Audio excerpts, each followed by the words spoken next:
You are now locked into the Live with Brandon Blakeney podcast. Here is your host, Brandon Blakeney. But do y'all feel like Sods did enough to keep her job? I mean, I will say this team over-exceeded expectations, but was she truly the reason why? Like, I just don't see her as a developer of talent. But I've kind of stood on the hill that if they made the playoffs, that she would get another year. But with the new GM,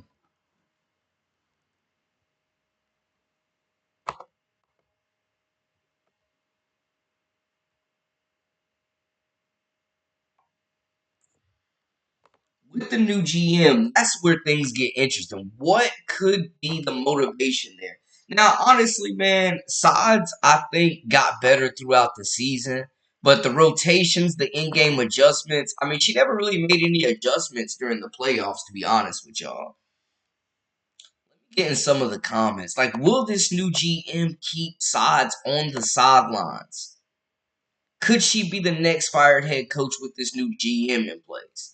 I mean, just looking at like I'm just reading a little bit about the new CEO. She was with the Dallas Wings, of course, we know. And we're expecting some changes. Is she the right person to upgrade this roster? We know they need a 3-and-D wing. This team needs a rebounding big. This team needs a backup point guard. But just know the Fever organization said this about Amber. This is from one of the head people. I have known Amber for over 20 years and have watched her successfully build teams both on and off the court. Last month, as the team's president for business and basketball operations, so the president of business and basketball operations says she brings a wide range of the Fever. Says she brings a wide range of executive experience to our leadership team. I look forward to working with her as we build the Fever into the next era of growth. Hey, man, look, this is a potential dynasty that they have on their hands. This is a potential dynasty they have on their hands right now. They have to get all these decisions right, man. Guys, welcome in. We're talking about this new GM. Will Coach Christie Sides do enough to keep her job? Will this new GM move into another direction? Cox said about joining the Fever, I am excited to be joining the Fever during this historic time in the WNBA, and I am grateful to Kelly, Fever ownership, and Mel Raines for this opportunity. From the top down, there is a commitment to invest in the Fever to ensure the team's continued growth and success. I look forward to contributing to a world-class experience for our fans as well as our players, both on and off the court.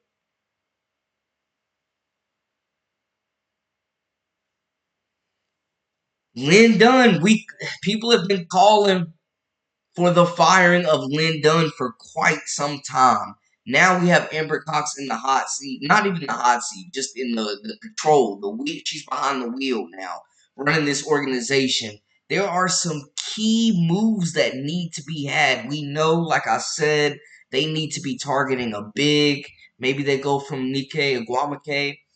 Maybe they go for Isabel Harrison.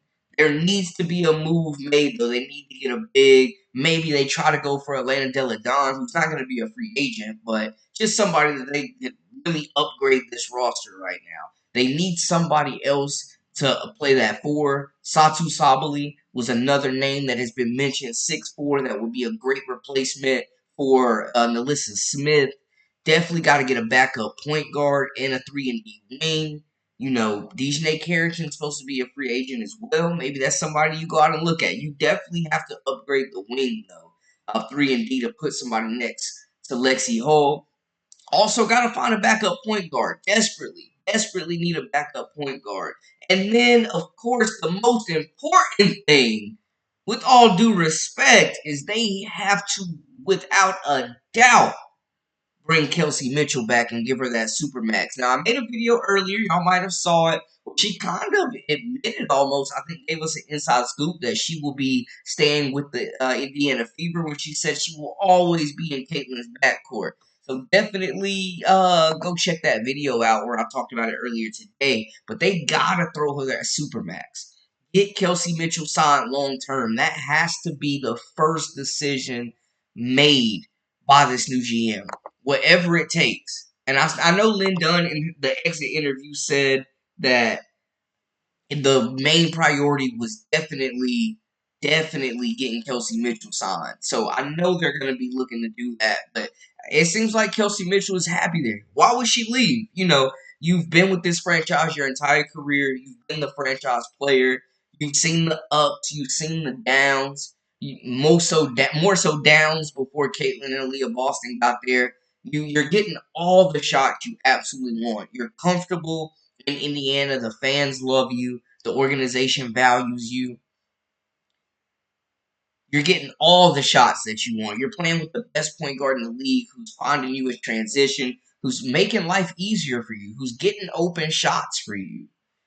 You're in a perfect position to continue to flourish at the beginning of this dynasty. You're still the number one option. Not the most popular player, not the face of the franchise, but still the most productive scorer on the team, the number one option, the closer, the spark plug for this group. They gotta get Kelsey back into the fold.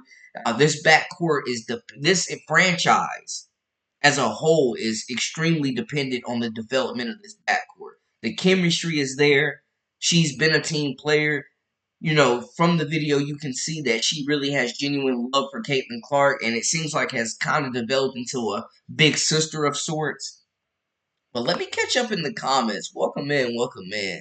Top Gun, welcome in, my guy.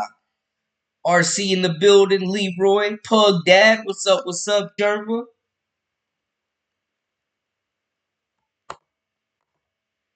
That's the thing, too. How much input would Caitlin get if Sods is fired? How much input could she possibly have? Now, looking at like some candidates, Cheryl Miller, I think would absolutely be a candidate. I think maybe the top candidate. Maybe the top candidate. Oh, how I put a poll up and I ain't even. I'm sorry, y'all. Give me one moment. Let me fix this poll. We gotta get a poll up.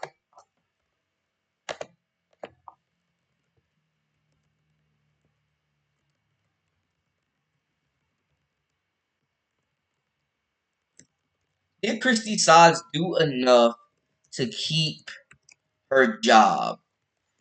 Guys, thank you so much for tuning in. Make sure to hit that subscribe button, like, comment, all that good stuff. Follow us on social media at Brandon Lee TV. You guys could be anywhere else on this beautiful Friday night. And you chose to be here with me. I appreciate it. Alright, there's the poll. I'm leaving it up to y'all. Did Christie Sods do enough to keep her job? And if, in fact, if Mrs. Cox decides to let her go, who would be the top replacement y'all want to see? I felt like Sods has been a liability. Her decision making, her lack of adjustments have all been very deterring, in my opinion.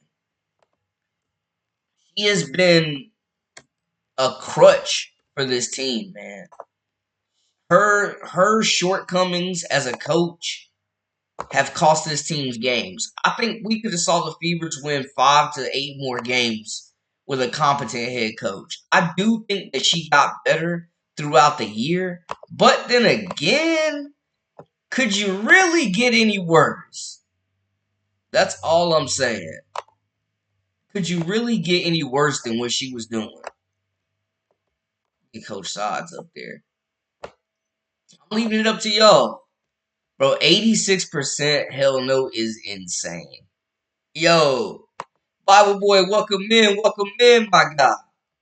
We've been away from the lives for a little bit, but you know I got y'all locked in. I got y'all covered. Come on now.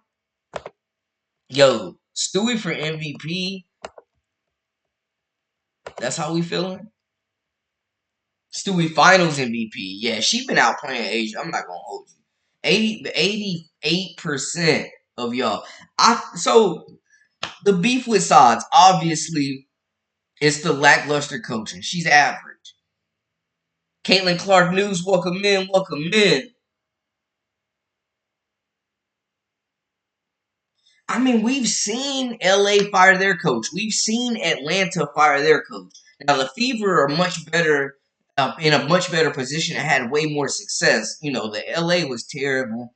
Atlanta was up and down. They got a lot of talent. But I would say both of those coaches were better coaches than Christie Sides.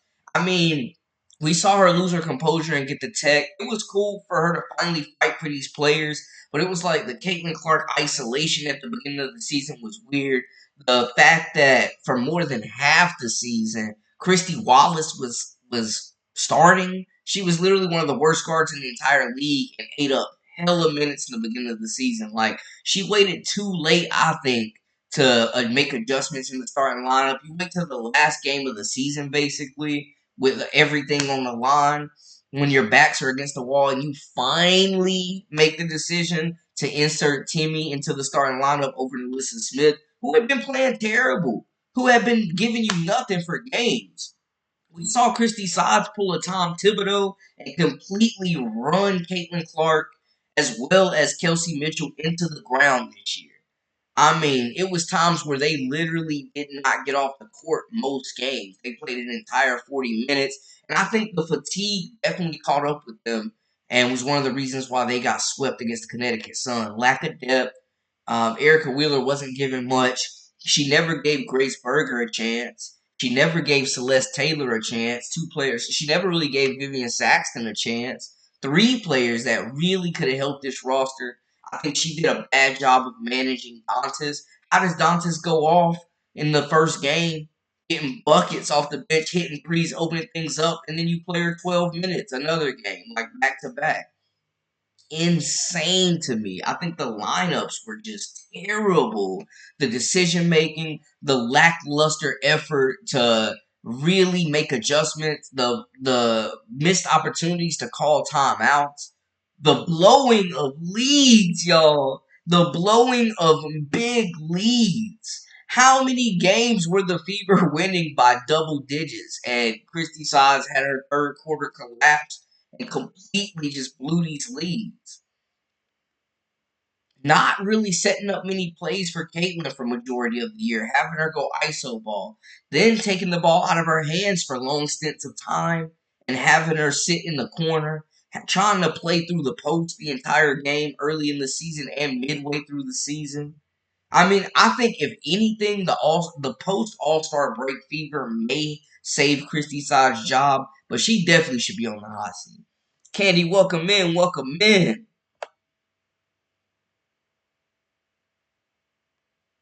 Yeah, I don't see Melissa Smith coming back. I think we gotta talk about Reggie Miller. And first off, shout out to this iconic photo. I'm just saying, man. This is the one I had to go with. I'm just saying. I had to. But talk about a guy that is popular, like Indiana royalty.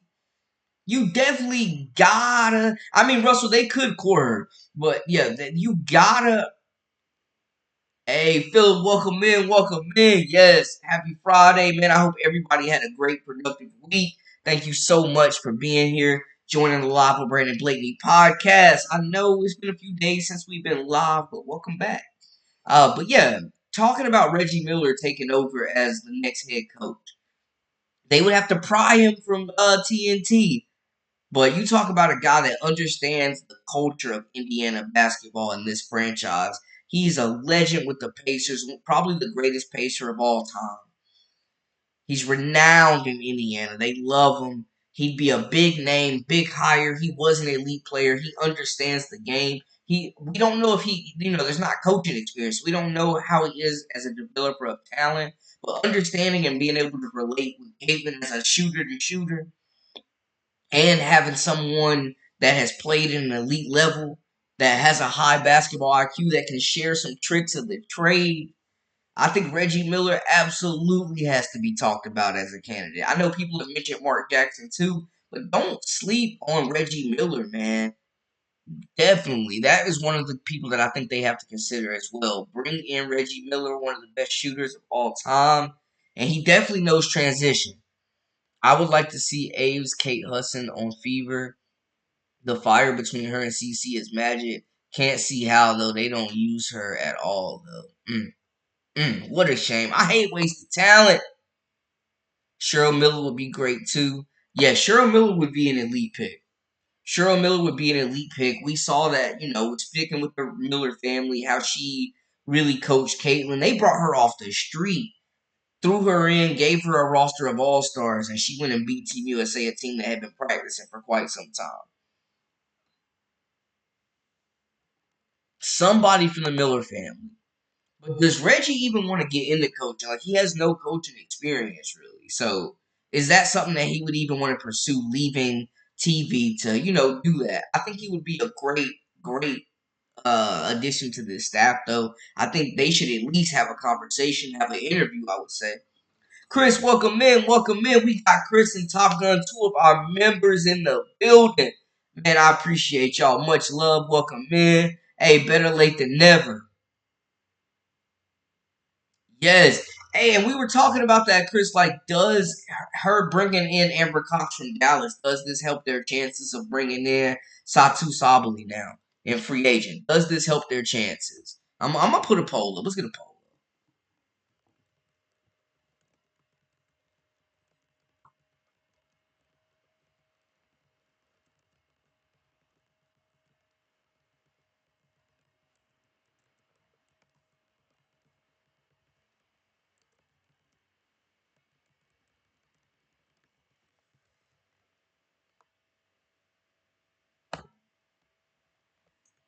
Let me get a poll up. Let me get a poll up. Let me get a poll up. So we had the first one. Did Christie decides do enough to keep her job? Most of you said, hell no. She's got to go. Appreciate y'all participating. But yeah, I mean, I think Reggie Miller would be a great name to replace Christie Side. You talk about somebody that is loved in Indiana. Loved in Indiana. But does he want to get into coaching? And do you have time for him to learn how to be a coach? I could definitely see her getting cored. I mean, you just don't let an elite player like that go away. And Dallas could end up with the number one draft pick. So you add in a Paige Beckers to that roster with Sabali as well as Natasha Howard, who could be a free agent as well, and Enrique. Like, yeah, that's major. That Dallas situation might be tough for her to walk away from. I'm not gonna lie. So we'll put that for the Sabali talk. But yeah, I think Reggie Miller, I mean, a legend.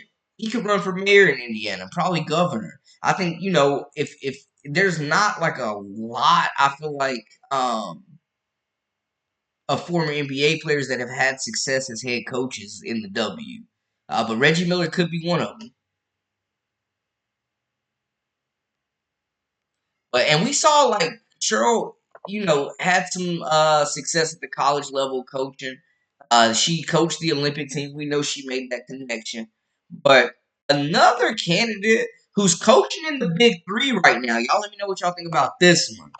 Oh wait, wrong one, wrong one. Hold on.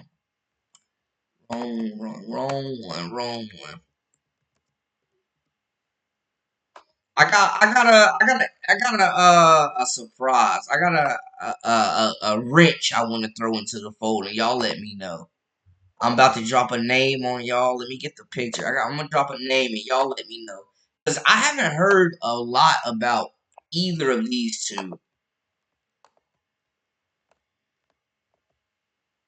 So what about Lisa Leslie, who is currently coaching in the Big Three right now?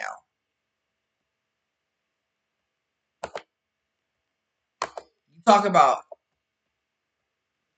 one of the best WNBA players, the GOAT by a lot of people's standards.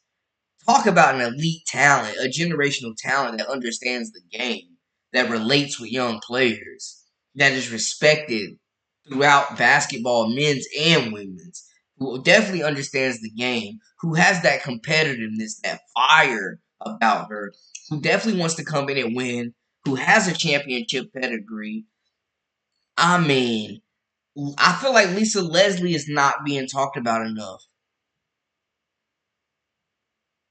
I feel like Lisa Leslie is not being talked about enough. Y'all make sure to vote on the poll. Hey, Michael, welcome in, welcome in, everybody. What are the reactions of Lisa Leslie? What is y'all's reaction to Lisa Leslie maybe getting an opportunity? And now, like I said, she's had some success. She's the first woman to ever went to coach and win a championship in the Big Three league. I don't know how much respect y'all are putting on the Big Three league, but I'm just saying she has won a championship out there, and she's only 52 years old, could be there for the long haul, still has the energy to inspire players.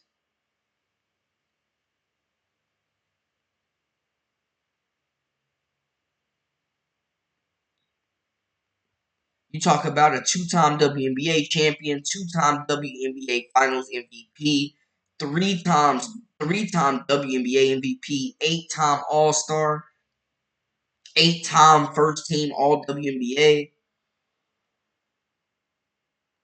two-time WNBA blocks leader. She can help those bigs. Think about the coaching, how much better like Aaliyah Boston would if she had Lisa Leslie coaching her, teaching her the tricks of the trade. I think she would develop into more of a superstar than she already is. Like it would be way more beneficial having Lisa Leslie working with you in the post than Coach Sods. I'm just saying. Imagine what she could do for Aaliyah Boston's game, for Dance's game, for Timmy's game.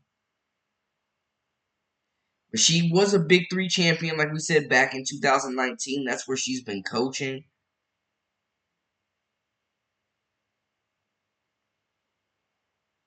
But it's also like the Big Three league is only a few weeks. Does she want to make the commitment? Does she want to make the commitment, the full time commitment to being a legitimate WNBA coach? So she does the broadcasting. She has her businesses, charities. Like she's doing a lot of other stuff off the court as well. So does she want to make that commitment? Does she want to make that time commitment? Does she want to add that stress? Because whoever is coaching Caitlin Clark, you're going to be under a microscope that you've probably never experienced before.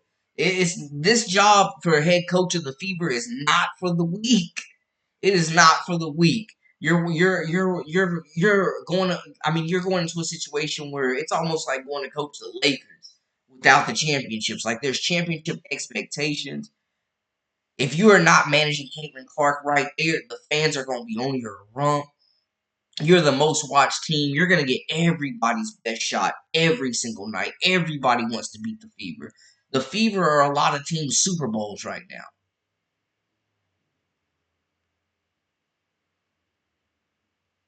Terry, welcome in, welcome in. But it's a big commitment. Does Lisa Leslie want that smoke? Does she want that pressure?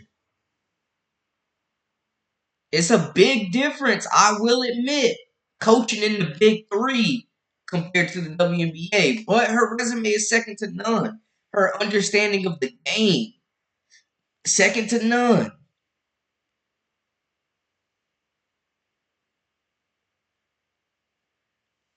How do y'all feel about that?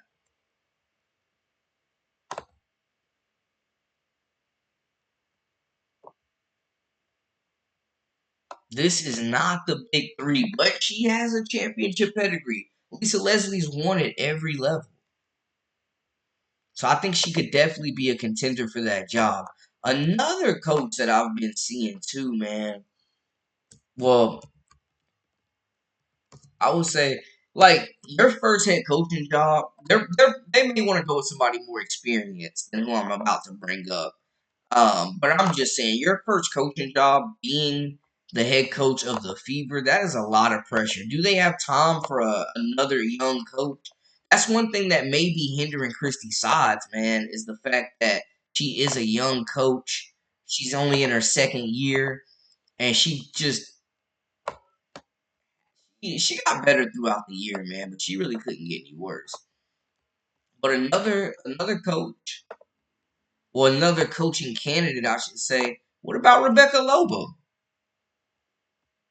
What about Rebecca Lobo? I think there could be some mutual interest there. I definitely think she wants to be a coach in the WNBA. She said it. What about Rebecca Lobo though? That's another coach I think that could come in that would be able to manage Caitlyn, manage this backcourt. How do y'all feel about that?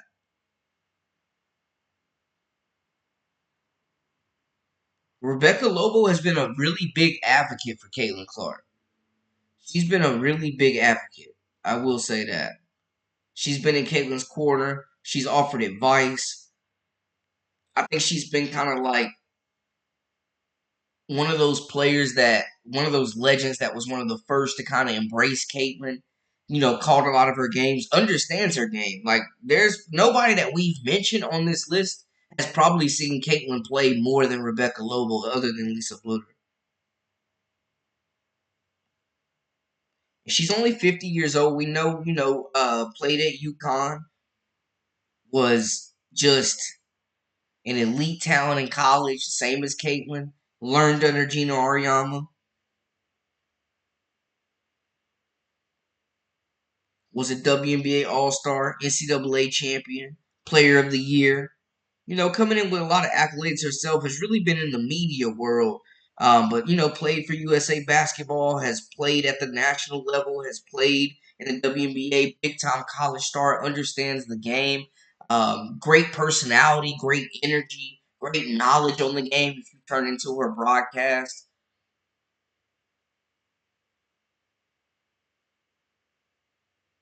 yeah, talking to no game adjustments. It's wicked out here. And I mean, like, I'm not young in age, but just young as in experience as a head coach is more so what I'm saying.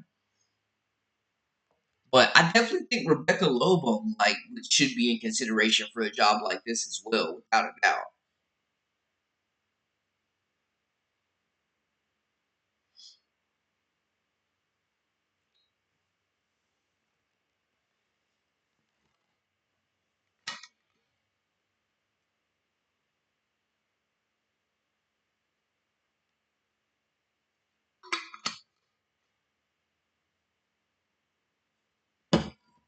Accent says no Gino Ball.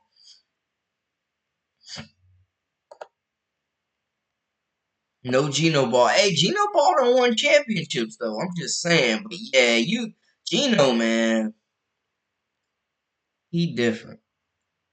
Yeah, the top coaches make like a mil and a half. They definitely not making Don Staley money. They're not making elite college coach money. They're not making Gino money.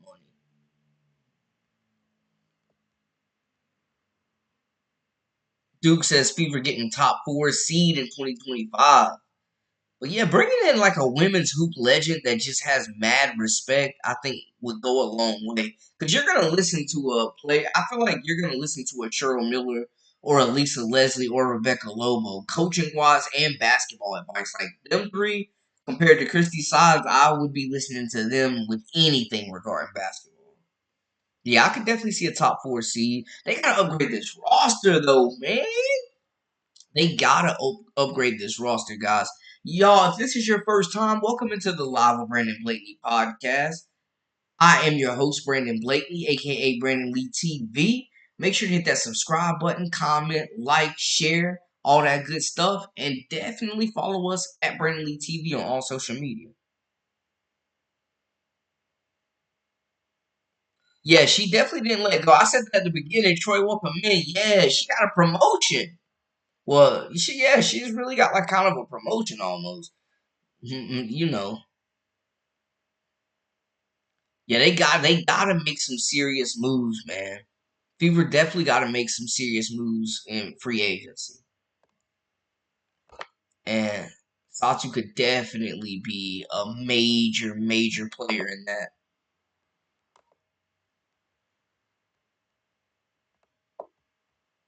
But also, I know somebody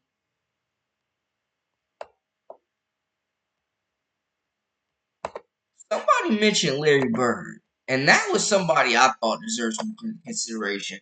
I mean, he's done an amazing job with Indiana and helping build that roster and being an advisor for them. You talk about a guy, a person that can really put together a roster and somebody famous.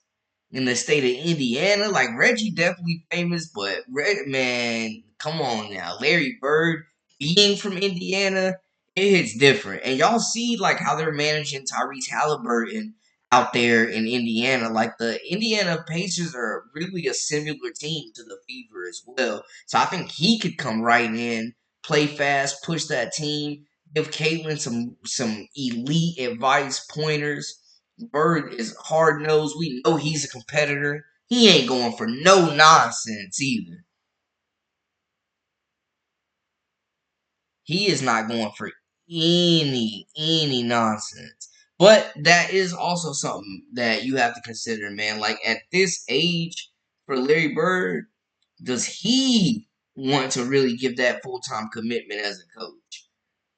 It seemed like if he wanted to be a coach, like it would have already happened.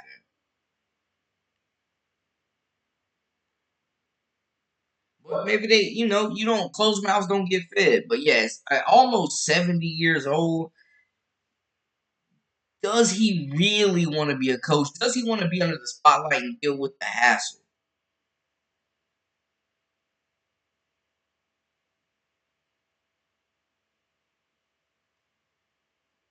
I don't think so, Troy. We talking about like for first, like I don't know, man. I think you're gonna want somebody experienced. If you're gonna bring in a college coach, I think it's gonna be one of three people. I think it's probably gonna either be Dawn Staley to get a WNBA head coaching job if she were to ever leave South Carolina. Kenny Brooks would be another name that I would throw out there. And then you look at Kara Lawson out of Duke. Those would be like my top candidates to if anybody was gonna get plucked away from the college game, it would be one of those three coaches in my opinion. But yeah, Larry, the age, bro, like he's 67 years old. Is he really trying to be about that life of coaching Caitlin Clark, coaching this young group? Does he relate to women's hoopers? We've never really seen Larry associated with the women's game before.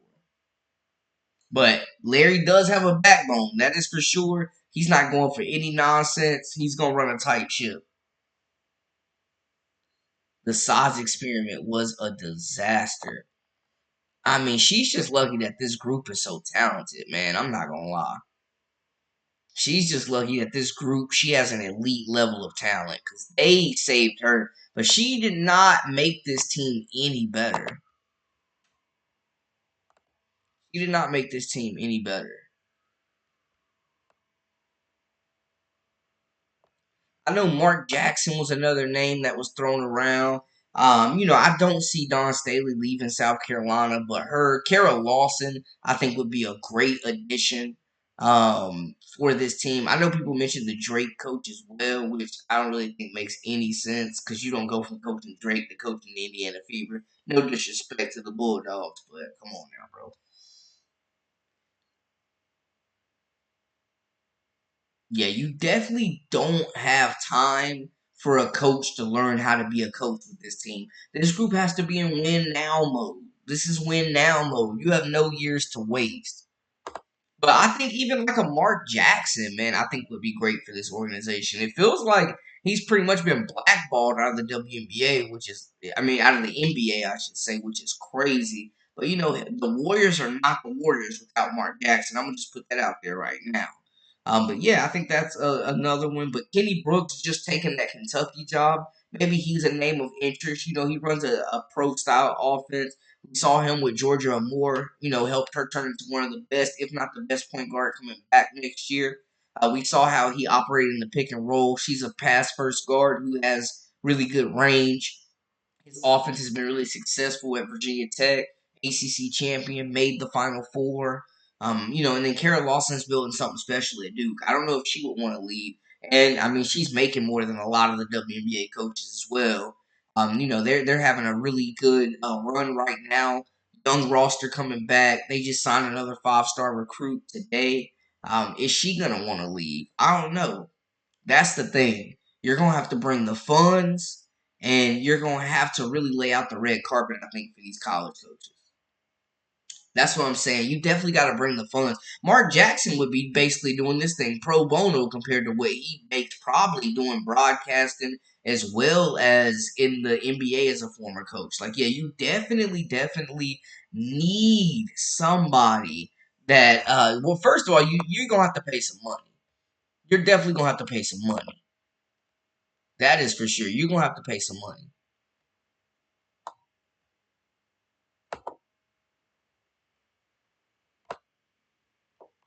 You are absolutely going to have to pay some money. The top coaches in the WNBA right now are making like 1.5.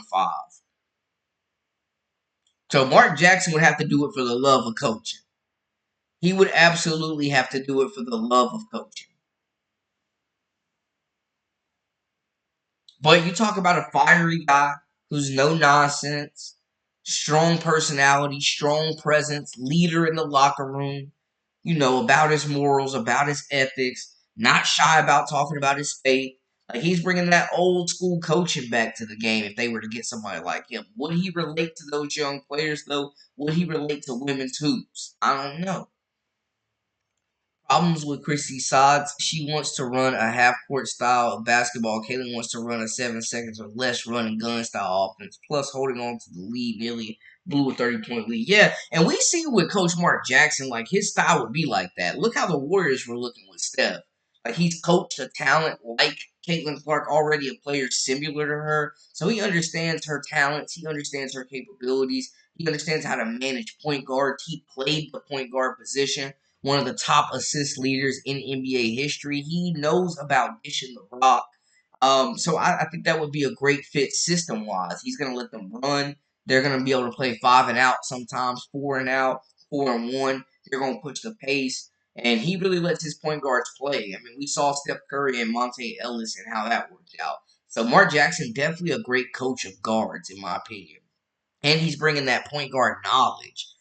Christie Todd's never played, like, it's different when you've played professional, you've played at the highest level, and you play the same position. Like, I think Mark Jackson is going to be better at developing a point guard than Coach Christie Stotts would be, flat out. I'm just being honest. So, yeah, I think that would be an interesting pick. But the money, you're going to have to pay some money. Like I said, Mark Jackson would have to do this thing damn near pro bono what he's used to making. And does he want to? He said that he had some interest in the past in coaching women's basketball. So I don't think it's as far fetched as some people might think. Guys, welcome in. Thank you so much for tuning in. If this is your first time, welcome into the Live with Brandon Blakely podcast. Of course, I am your host, Brandon Blakely, aka Brandon Lee TV. Make sure to kick back, relax, and come take a ride with me. Hey, I appreciate y'all tuning in. Subscribe, like, comment. Follow us at Brandon Lee TV. Duke says Taurasi definitely playing another year. Y'all think Diana Taurasi? I mean, she hasn't announced anything, but everybody was acting like this year was a farewell tour.